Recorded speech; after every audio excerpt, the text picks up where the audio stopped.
भारत पर इन्हिसार करने की अमरीकी पॉलिसी नाकाम करार। अमरीकी मैगजीन फॉरेन अफेयर ने भारत को बेनकाब कर दिया है। भारत कभी अमरीका का काबिल भरोसा शराकतदार नहीं रहा है। फॉरेन अफेयर्स के मुताबिक भारत तवक्कुआत पर पूरा ना उतरा, पाकिस्तान ज्यादा काबिल एतमाद शराकतदार है।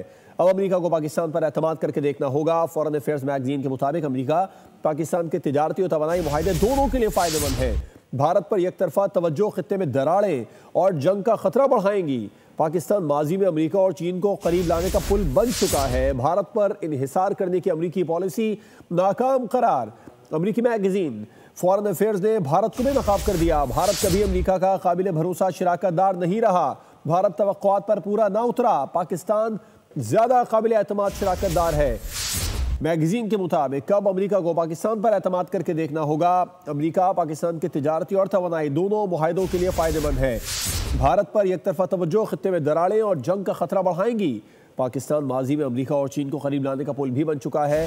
पाकिस्तान की सिफारती अहमियत दुनिया भर में उजागर हो रही है और अब इसका एतराफ़ आलमी जरीदे भी कर रहे हैं। फॉरेन अफेयर्स ने यह कहा है कि भारत पर इन्हिसार करने की अमेरिकी पॉलिसी नाकाम, जबकि पाकिस्तान पर एतमाद करके अब देखना होगा। नुमाइंदा खुसूसी सलमान अवान से इस बारे में तफसीलात जान लेते हैं। सलमान, मज़ीद क्या कुछ लिखा है फॉरेन अफेयर्स ने?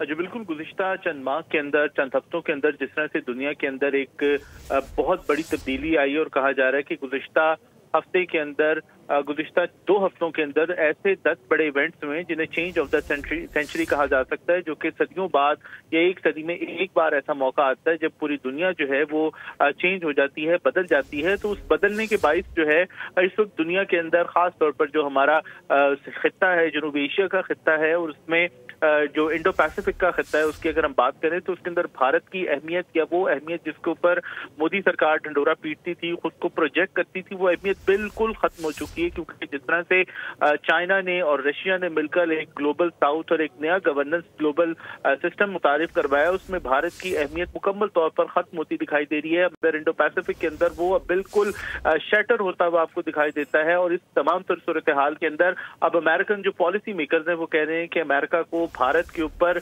इन्वेस्टमेंट करने की जरूरत नहीं है, अमेरिका को भारत के ऊपर रिलाय करने की जरूरत नहीं है, क्योंकि इस तमाम सूरत हाल में भारत एक अनरिलायबल पार्टनर के तौर पर सामने आया है। भारत ने जिस तरह से आप देखें कि रूसी तेल की खरीदारी का मामला है, उसके ऊपर एक जमाने में कहा जाता था कि अमेरिका ने आंखें बंद कर रखी हैं, लेकिन अब अमेरिका की जानिब से, अमेरिकन एडमिनिस्ट्रेशन की जानिब से भारत के ऊपर खुल्लम खुल्ला शदीद तनकीद भी आपको होती दिखाई दे रही है। और इसीलिए कहा जा रहा है कि अमेरिका को चाहिए कि वो भारत के मुकाबले में पाकिस्तान जैसे एक रिलायबल पार्टनर का साथ दे, क्योंकि पाकिस्तान ने, अगर आप याद करें तो अर्ली 70s के अंदर चाइना और जो कि उस वक्त एक कम्युनिस्ट रियासत थी, अमेरिका और उसके दरमियान जो है बिल्कुल ताल्लुकात नहीं थे। कम्युनिस्ट दुनिया से चाइना का ताल्लुक था। चाइना को अमेरिका के करीब लाने और चाइना को वर्ल्ड स्टेज के ऊपर जो उसका जायज मकाम दिलाने के अंदर पाकिस्तान ने जो किरदार अदा किया, पाकिस्तान ने जो सिफारतकारी की, वो अमेरिकन लोग जो हैं खासतौर पर सीनियर या संजीदा जो डिप्लोमेट्स हैं वो आज भी याद करते हैं। और अब यही कहा जा रहा है कि अमेरिका को चाहिए कि वो पाकिस्तान पर एतमाद करे। और जिस तरह से अमेरिका पाकिस्तान को माजी में अबेंडन करता रहा है हर अफगान वॉर के बाद, वो मामला जो है वो अमेरिका को सुधारने चाहिए। जी, सलमान अवान तफसीलात से आगाह कर रहे थे, आपका शुक्रिया। सब्सक्राइब करें और बेल दबाएं ताकि कोई खबर रह न जाए।